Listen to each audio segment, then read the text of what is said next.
The fastest way to embarrass yourself is to underestimate someone who no longer feels the need to impress anyone. The laughter rolled across the rifle range before the words had completely settled into the warm California air. Camp Pendleton stretched beneath a cloudless afternoon sky where long rows of steel targets shimmered in the distance, framed by dry hills, fluttering range flags, and the endless rhythm of a coastal breeze. Modern spotting scopes lined the firing positions. Electronic wind stations spun steadily beside digital ballistic calculators. Every piece of equipment reflected decades of technological progress, and every Marine standing on the range trusted those machines without question. Sergeant Ethan Brooks certainly did. At 27 years old, he had earned a reputation as one of the company's strongest long-range shooters. Disciplined, confident, and proud of every qualification badge on his uniform, he believed preparation and technology could solve nearly any problem. The afternoon exercise had challenged even experienced Marines because unpredictable crosswinds kept changing across the valley, yet Brooks remained convinced the right calculations would eventually produce the perfect shot. Then an elderly visitor quietly stepped through the gate, carrying nothing more than a worn leather range bag over one shoulder. Thomas Walker looked like any retired veteran who had come to watch a day of training. His faded olive field jacket had softened with age, his blue jeans were clean but ordinary, and a weathered tan cap shaded calm blue eyes that wandered across the distant hills instead of the firing line. At 82 years old, he moved without hurry, greeting the range staff with quiet courtesy before stopping several yards behind the Marines. He watched silently for several minutes while shooters adjusted optics, discussed wind calls, and compared electronic data. There was no impatience in his expression, only quiet curiosity. Eventually, Thomas stepped closer and asked a simple question. Would it be possible for me to try one shot? The request spread through the firing line almost instantly. Several younger Marines exchanged amused smiles. One whispered that the old gentleman probably wanted a souvenir photograph. Another joked that they should move the target much closer first. Brooks folded his arms and looked at Thomas with polite disbelief. Sir, these rifles are set up for advanced qualification. Thomas nodded. I understand. Brooks smiled a little wider. Long shots are not as easy as they used to be. Thomas answered with the same relaxed voice. They never were. The reply drew another round of laughter. Brooks walked to the equipment rack and lifted a carefully maintained M40 training rifle. Returning with measured confidence, he held it out toward the elderly veteran. Be my guest, he said. Maybe today will surprise all of us. The words sounded courteous, but everyone standing nearby recognized the quiet challenge beneath them. Thomas accepted the rifle with both hands and thanked him sincerely. He did not defend himself. He did not mention military service. He did not explain anything about his past. Instead, he rested the rifle lightly against his forearm and slowly lifted his eyes beyond the steel silhouette waiting hundreds of yards away. Rather than studying the target, he watched dry grass bending near a shallow drainage ditch. He noticed a faded orange survey ribbon tied to an old fence post flutter once before becoming still. A hawk circled high above the western ridge, changing direction without flapping its wings. Heat shimmer drifted above scattered rocks across the valley floor. Brooks frowned slightly. The target is over there, sir. Thomas smiled almost imperceptibly without looking away from the landscape. I know exactly where it is. Around them, the laughter gradually faded into puzzled silence. No one understood why the elderly veteran seemed far more interested in the empty space between himself and the target than the target itself. But somewhere behind the gathering crowd, Lance Corporal Noah Collins found himself watching Thomas instead of the rifle, quietly sensing that the afternoon was about to become something none of them would ever forget. Thomas Walker never shifted his attention toward the steel silhouette waiting hundreds of yards downrange. Instead, he slowly lowered the rifle until it rested comfortably against his shoulder and continued studying the empty stretch of valley between the firing line and the target. The behavior puzzled nearly everyone watching. Sergeant Ethan Brooks exchanged another amused glance with the Marines standing beside him before checking the digital wind display mounted next to the firing position. The numbers refreshed every few seconds, reporting a steady crosswind with only minor fluctuations. Brooks tapped the screen confidently. Everything you need is right here, sir, he said. The computer already calculated the conditions. Thomas acknowledged the comment with a small nod, but never looked at the display. His eyes remained fixed on the rolling landscape, where dry grass leaned gently before rising again as invisible currents drifted across the shallow ravine. An orange survey ribbon tied to a weathered fence post fluttered twice, then hung motionless. Several seconds later, another ribbon nearly 100 yards farther downrange began moving in the opposite direction. Thomas quietly watched both without speaking. Behind him, one Marine whispered, "Is he even planning to shoot?" Another answered with a quiet laugh. "Maybe he forgot where the target is." More smiles appeared throughout the firing line, but Lance Corporal Noah Collins remained silent. Something about the elderly veteran's patience refused to match the image everyone else had already decided upon. Noah had spent enough time around experienced instructors to recognize that confidence and hurry rarely appeared together. Thomas slowly inhaled, filling his lungs with the warm afternoon air. The scent of dry earth mixed with distant sagebrush drifted across the range.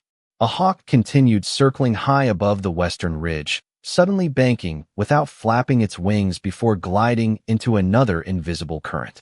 Thomas followed its movement for only a moment before returning his attention to the valley floor. Brooks checked the electronic display once again. "Wind has stabilized," he announced, almost as though offering helpful advice. "This is probably the easiest window you are going to get." Thomas smiled politely. "Not yet."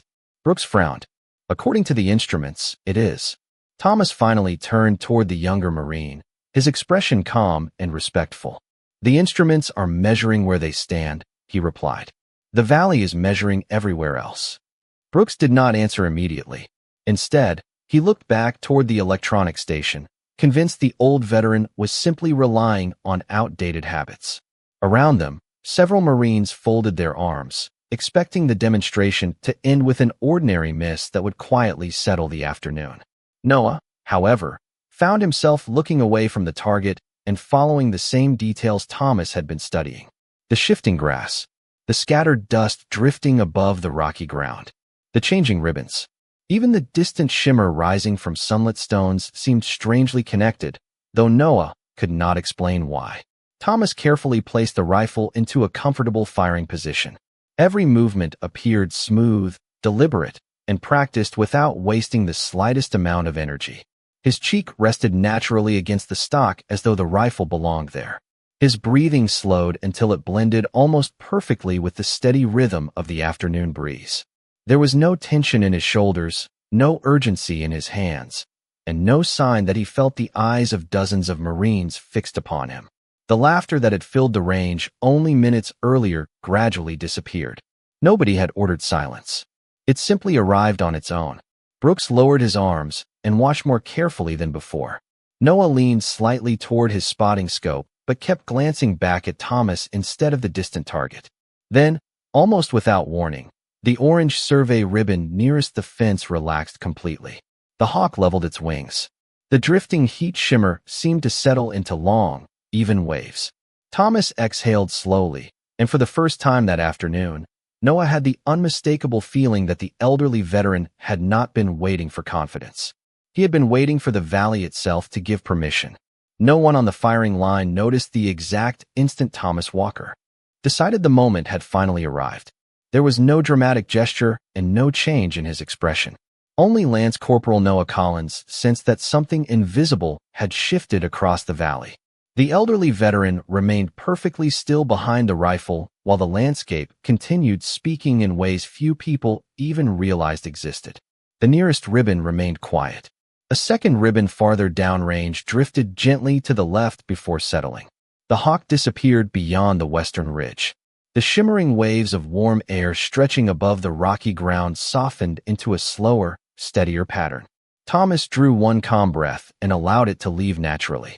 Sergeant Ethan Brooks folded his arms once more, trying to hide the small uncertainty that had begun creeping into his thoughts. He had expected the elderly visitor to rush the shot in order to prove something. Instead, Thomas displayed the kind of patience Brooks had rarely seen, even among experienced instructors. Still, Brooks trusted the technology surrounding the range far more than one old man's instincts. He glanced toward the electronic wind station again. Every number appeared stable. Every calculation suggested favorable conditions. Quietly, Brooks muttered to one of the Marines beside him. If he waits much longer, the conditions will change again.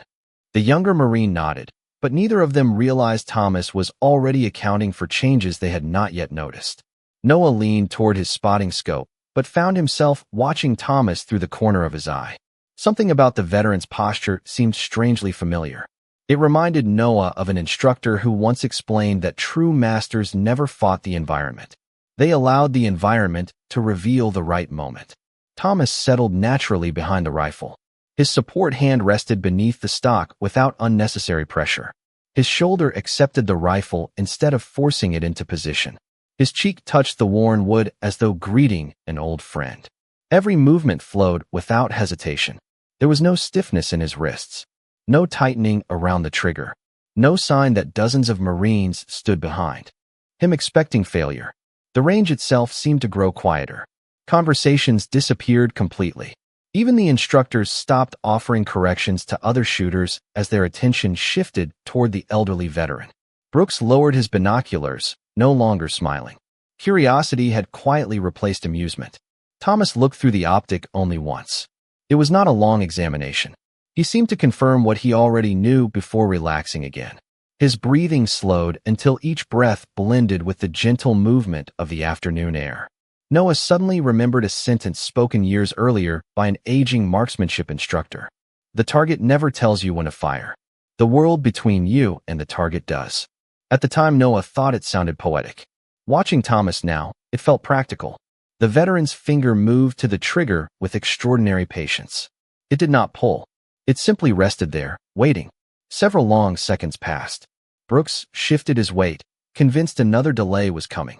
Instead, Thomas became even calmer. The valley appeared perfectly ordinary to everyone else, yet he seemed to recognize a brief harmony that no electronic display could measure. His eyes remained peaceful. His breathing stopped for the smallest fraction of a moment. The trigger accepted a slow, steady pressure that never disturbed the rifle. Noah instinctively held his own breath. Every Marine standing behind the firing line stared toward the distant steel silhouette. Time itself seemed to hesitate. Then, with one smooth motion so controlled that almost nobody saw it begin, Thomas completed the trigger press, and the quiet afternoon prepared to reveal a truth that would forever change how every person on that range understood experience. The sharp report rolled across the valley before echoing gently against the distant hills. Every Marine standing behind the firing line instinctively lifted binoculars or leaned toward spotting scopes. For the briefest moment, nothing appeared to change. The steel silhouette remained standing exactly where it had been, shimmering beneath the afternoon sun. Then, almost unexpectedly, the heavy steel plate swung sharply backward. A retaining pin gave way under the precise impact, and the target plate slipped completely free from its hanger before falling cleanly onto the soft ground behind the stand. A small cloud of pale dust drifted upward as the empty mounting frame continued swaying in the breeze. Absolute silence settled across the range. Nobody laughed. Nobody spoke. Even the instructors seemed frozen as they stared through their optics, searching for another explanation. Sergeant Ethan Brooks slowly lowered his binoculars, blinked once, and raised them again. The target plate was still lying on the ground exactly where it had fallen. The supporting frame remained standing, gently rocking from the sudden release of weight. Brooks quietly whispered, "That cannot be right." A range safety officer immediately reached for his radio. "Confirm the condition of the long-range steel target," he said calmly, though the surprise in his voice was impossible to hide. Several seconds later, the reply came back through the speaker. "Confirmed. The steel plate has separated completely from the hanger. Impact appears clean. Repeat, the plate is off the mount." A quiet murmur spread across the Marines before fading once more into thoughtful silence. Thomas Walker remained perfectly composed. He opened the rifle's action, confirmed it was clear, and carefully returned the safety to its proper position before standing. Every movement reflected the same respect for the weapon that he had shown from the moment he accepted it. He gently wiped a trace of dust from the wooden stock with the sleeve of his faded jacket before handing the rifle back towards Sergeant Brooks. Brooks accepted it automatically, though his attention never left the elderly veteran's face. The confidence that had filled his expression only minutes earlier had quietly disappeared. In its place stood genuine curiosity. "Sir," he finally asked, "how did you know that exact moment?" Thomas glanced toward the distant valley where the orange survey ribbons had already begun moving again. "I did not know," he answered softly. "I waited until everything agreed." Brooks frowned slightly. "Everything?" Thomas looked beyond the target, beyond the hills, and toward the landscape itself. "The wind near us," he said. "The wind halfway across the valley. The rising heat above the rocks. The birds. Even the grass." Several Marines exchanged uncertain looks. To most of them, the explanation sounded almost impossible. Yet Noah Collins did not dismiss a single word. He remembered watching the same details only moments earlier. For the first time in his military career, he realized how many things he had ignored while focusing entirely on numbers displayed by electronic instruments. Noah quietly walked toward the spotting scope once more and studied the distant frame where the empty hangar continued moving gently in the afternoon breeze. Then he looked back toward Thomas with growing respect. This was no lucky shot. It was the product of knowledge refined through decades of patient observation. The remarkable demonstration was impressive enough on its own, but Noah sensed something even larger remained hidden beneath the surface. Very few people carried that kind of confidence without a lifetime behind it. As Thomas quietly rested his hands behind his back and gazed once more across the valley, Noah reached into his pocket, removed his phone, and silently searched for a single name that suddenly felt more important than the impossible shot everyone else could still see. The silence lingered over the firing range long after the radio confirmed what every pair of binoculars had already seen. The steel target plate still rested on the ground behind its empty hangar while the remaining frame swayed gently in the afternoon breeze. No one hurried to explain what had happened. The instructors quietly exchanged glances, each waiting for someone else to offer a logical answer first. Sergeant Ethan Brooks stood motionless with the rifle still in his hands. Only minutes earlier, he had passed it to Thomas Walker with quiet confidence, expecting nothing more than a harmless demonstration. Now that same rifle felt strangely different, as though it carried a history he had completely overlooked. Thomas thanked him politely, adjusted the cuff of his faded jacket, and stepped away from the firing position. Without waiting for congratulations, he seemed perfectly comfortable allowing the moment to fade into the ordinary rhythm of the afternoon. Lance Corporal Noah Collins watched him disappear toward the edge of the firing line, where the elderly veteran paused to look across the valley one more time. Noah could not shake the feeling that the remarkable shot was only part of a much larger story. He quietly walked into the nearby range operations building, found an empty corner away from the conversations, and removed his phone. One name surfaced immediately in his memory: Colonel Richard Hayes. Months earlier, during an advanced marksmanship seminar, instructors had spoken respectfully about Hayes whenever the subject turned to the history of Marine precision shooting. Noah searched his contacts and placed the call. The line connected after only 2 rings. "Colonel Hayes speaking." Noah instinctively straightened his posture, although nobody could see him. "Sir, this is Lance Corporal Noah Collins from Camp Pendleton. I apologize for interrupting your afternoon." "Go ahead, Collins." Noah glanced through the office window toward Thomas, who stood quietly watching the distant hills instead of the gathering crowd. "Sir, I believe someone is here that you may want to know about." "Who?" The question came calmly, without urgency. Noah answered with a steady voice. "Thomas Walker, sir." Complete silence followed. Noah checked the screen, wondering whether the connection had failed. Several long seconds passed before Colonel Hayes finally spoke again, this time far more slowly. "Describe him." Noah explained everything. The faded olive field jacket, the weathered tan cap, the worn leather range bag, the calm blue eyes that never seemed interested in attention. He described the impossible patience before the shot and the quiet way Thomas returned the rifle afterward without mentioning his own accomplishment. Hayes listened without interrupting once. When Noah finished, the colonel released a slow breath. "Collins," he said. "Did Mr. Walker introduce himself beyond his name?" "No, sir." "Did he tell anyone about his service?" "No, sir." "Did he ask for recognition?" Noah looked through the window again. Thomas had accepted a bottle of water from a range assistant with a grateful smile before returning his attention to the valley. "No, sir. He has not asked for anything." Another pause followed. That sounds exactly like him, Hayes replied quietly. Noah hesitated before asking the question that had been growing stronger since the shot. Sir, who is Thomas Walker? The answer came with unmistakable respect. If this is the Thomas Walker I believe it is, you are standing beside one of the Marines who quietly shaped generations of long-range marksmanship instructors. Most Marines have benefited from lessons connected to his work without ever hearing his name. Noah felt a chill despite the warm afternoon. Sir, what should I do? Colonel Hayes answered immediately. Do not let him leave yet. I am already on Camp Pendleton inspecting another training area, and I am contacting General Robert Callahan right now. We are both coming to your range. The call ended. Noah slowly lowered his phone and looked back toward the quiet veteran standing beneath the California sky. The impossible shot had already changed the afternoon. Now, for the first time, Noah realized the greatest revelation had not even arrived yet. The atmosphere across the firing range changed long before the first vehicle appeared. Noah Collins slipped his phone back into his pocket, his pulse still quickened by the conversation he had just finished. Colonel Richard Hayes had not questioned the remarkable shot. He had questioned only one thing: the identity of the man who fired it. Noah stepped back onto the range and found Thomas Walker standing exactly where he had been moments earlier.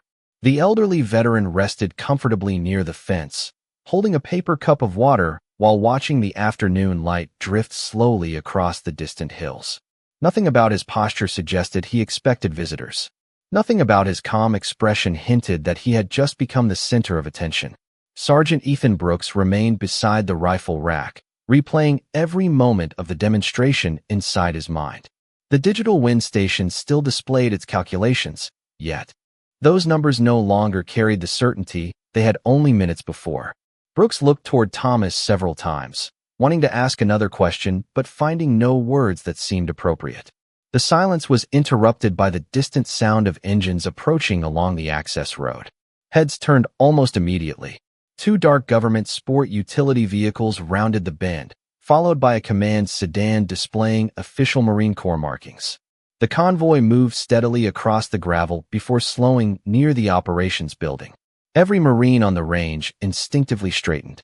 Casual conversations ended without a single order being given. Range instructors quietly adjusted their uniforms, while the duty officer stepped forward to receive the arriving visitors. Brooks glanced toward Noah.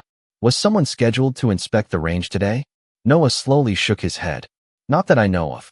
Even as he answered, he already understood why they had come. The lead vehicle stopped. Colonel Richard Hayes stepped out first, scanning the range only briefly before his eyes settled on the elderly veteran standing peacefully beside the fence.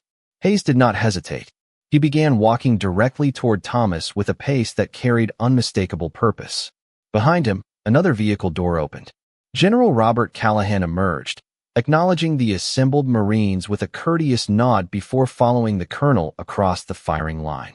Brooks felt genuine confusion replace every remaining trace of confidence.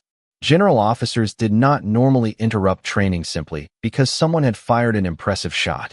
Yet neither Hayes nor Callahan showed any interest in the target, the rifle, or the instructors. Their attention remained fixed entirely upon Thomas Walker. The gathering became completely silent as the two senior officers approached.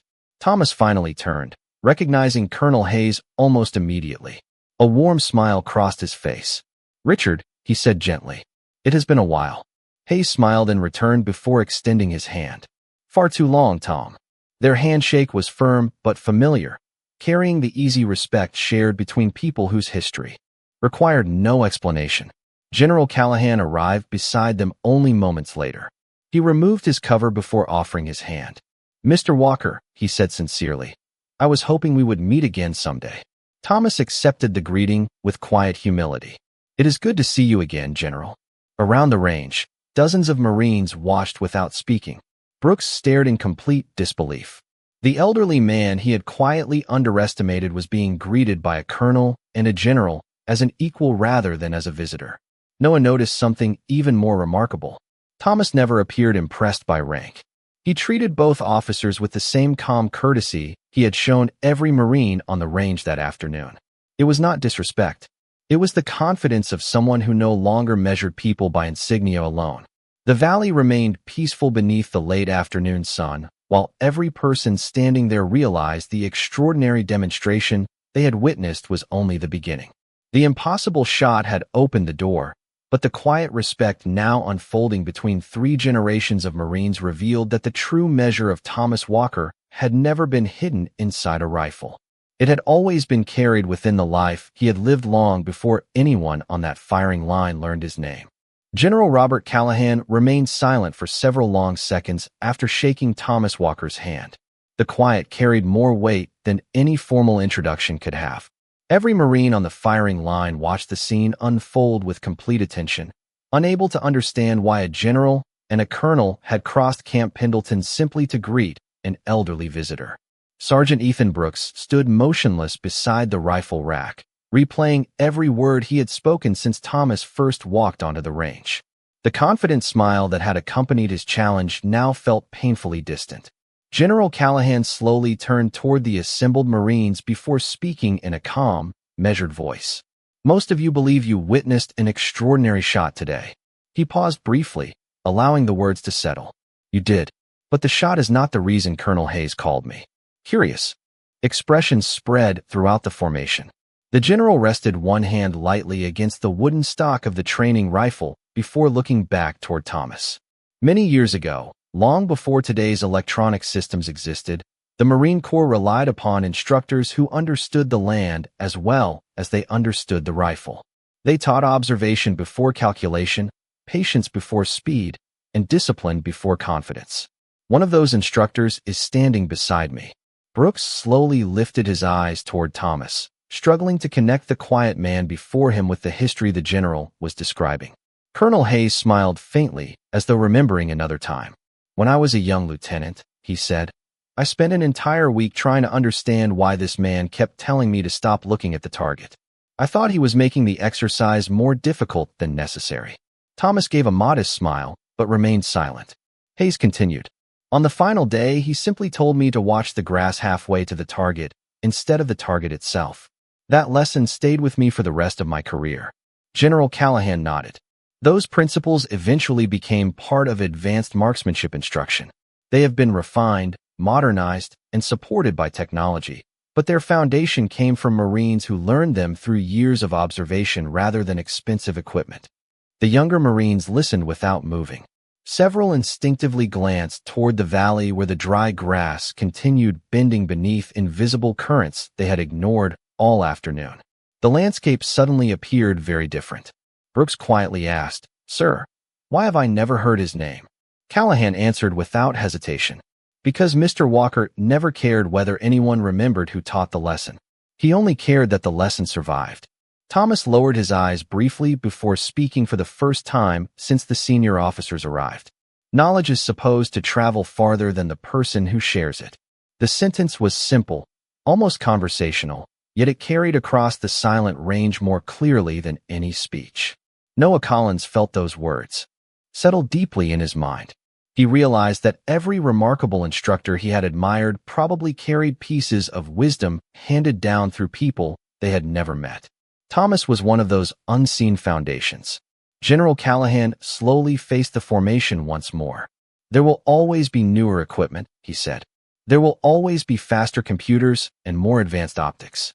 Never allow those improvements to replace respect for experience. Technology can measure conditions. Character teaches you how to understand them." Sergeant Brooks looked toward Thomas again, no longer seeing an elderly visitor. He saw a Marine whose greatest accomplishment had never been a single remarkable shot, but the generations of professionals shaped by quiet example. Around them, the afternoon breeze returned, gently moving the range flags and the distant ribbons exactly as Thomas had watched from the beginning. For the first time that day, every Marine standing on the firing line understood why he had never been studying the target. He had been studying everything that stood between himself and it. And in doing so, he had quietly reminded an entire generation that the strongest foundations are often built by people whose names history rarely pauses long enough to celebrate. No one moved after General Robert Callahan finished speaking. The afternoon breeze continued drifting across the valley, stirring the range flags and the dry grass with the same quiet rhythm Thomas Walker had watched since the moment he arrived. Yet everything felt different now. The landscape had not changed. The people had. Sergeant Ethan Brooks slowly stepped away from the rifle rack and walked toward Thomas with measured steps. Every Marine on the firing line followed him with silent attention.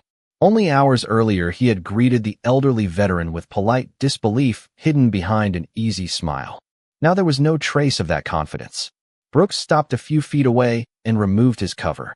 He looked directly into Thomas's calm blue eyes before speaking. "Sir, I owe you an apology." Thomas waited without interrupting. "I believed experience belonged to the past," Brooks continued. "I thought modern equipment could replace everything that came before it. Today I realized I was measuring people by the wrong standard." Thomas smiled gently, not with satisfaction, but with understanding. "Most lessons arrive after confidence," he replied. "That is why they stay with us." Brooks lowered his head for a brief moment. "I will remember this day for the rest of my career." Thomas nodded once. "Then it was a good day for both of us." Colonel Richard Hayes quietly stepped closer, holding the weathered leather range bag Thomas had left beside the fence. He handed it back with obvious care. "You still carry the same bag," Hayes said with a warm smile. Thomas looked at the worn leather before resting the strap across his shoulder. "It still carries everything I need." Hayes laughed softly. "Some things never change." General Callahan glanced across the formation of younger Marines. "Gather around," he said. The Marines formed a respectful semicircle without being told twice. The general looked toward Thomas before addressing them. "You have spent years learning precision shooting. Today you witnessed something more valuable than precision. You witnessed restraint." Mr. Walker never tried to impress anyone.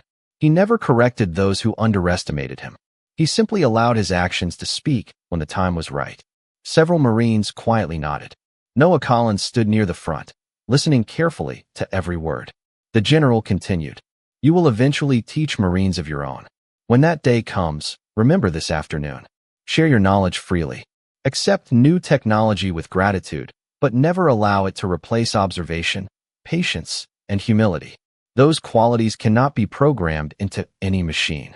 Thomas glanced toward the distant ridgeline where the sunlight had begun turning golden across the hills. "The land is always teaching," he said quietly. "It does not care how old you are or what rank you wear.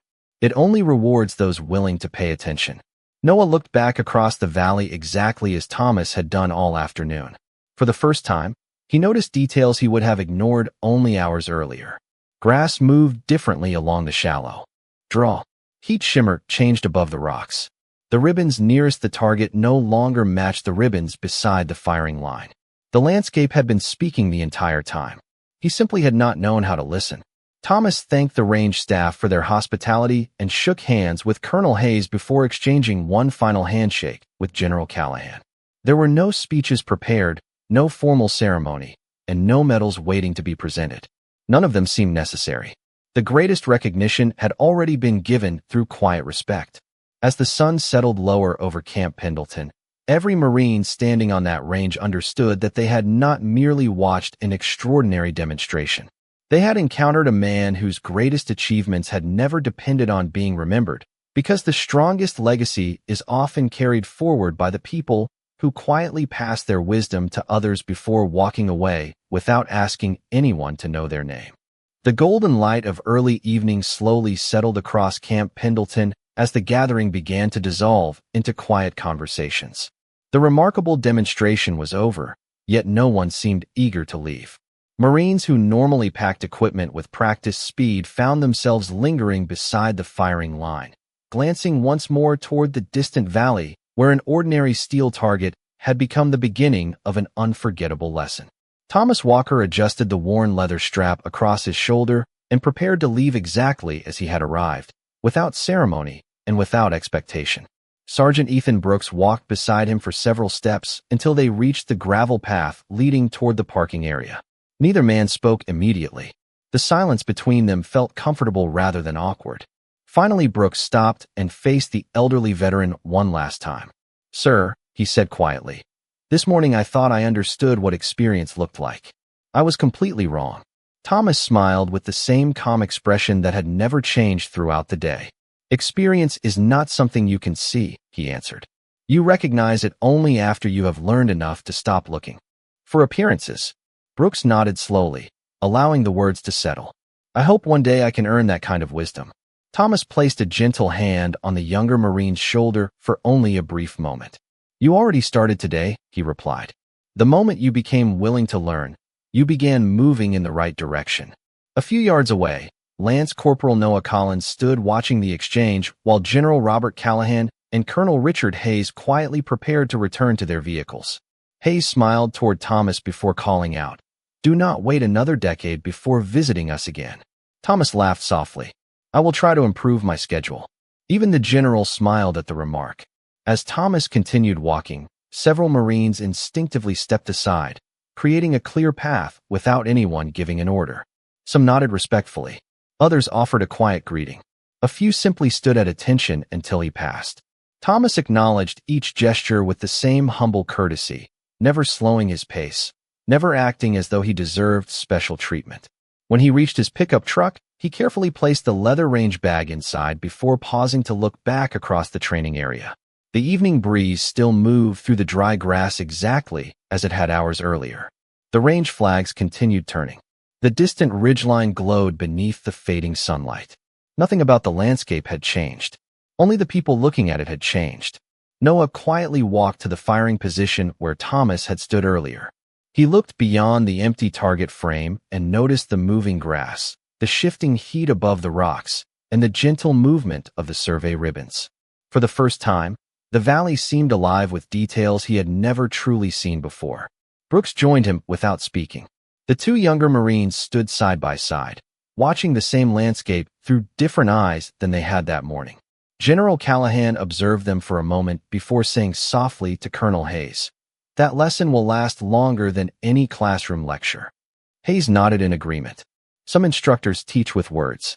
The best ones teach with example.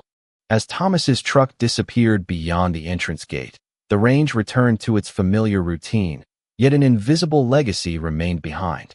Every Marine present carried away something different, but they all shared one lasting truth. Respect is never earned by demanding attention. Wisdom never needs to announce itself.